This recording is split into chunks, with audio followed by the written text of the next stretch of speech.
হাতের কাছে কিছু নেই, তো এই কয়েকটা জিনিস থাকলেই হবে। টমেটো, পেঁয়াজ, ডিম থাকলেই একটা দারুণ স্বাদের রেসিপি বানানো যায় বাড়িতে।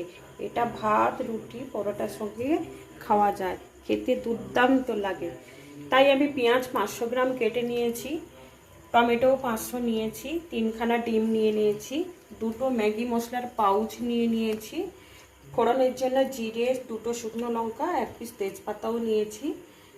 আমি নিয়েছি চিনি, নুন, হলুদ এবং লঙ্কার গুঁড়ো। আমি রান্নাটা করছি পুরো সর্ষে তেলে। তেলটা গরম হয়ে গেছে, ফোড়নটা আমি দিয়ে দিচ্ছি সব। পেঁয়াজ দিয়ে দিচ্ছি।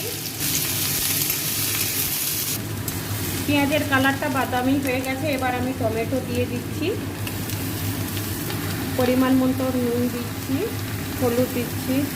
খেতে ঝাল ঝাল টক টক নুন লাগবে, তাই একটু লঙ্কার গুঁড়ো দিলাম বেশি পরিমাণ।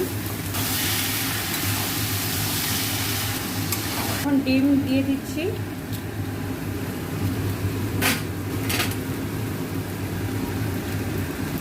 মশলাটা দিয়ে দিচ্ছি ম্যাগি।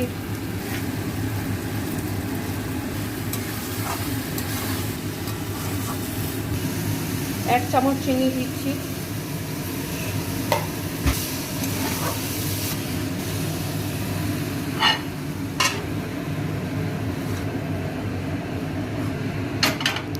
দশ মিনিটে এই রেসিপিটা আমার তৈরি হয়ে গেছে।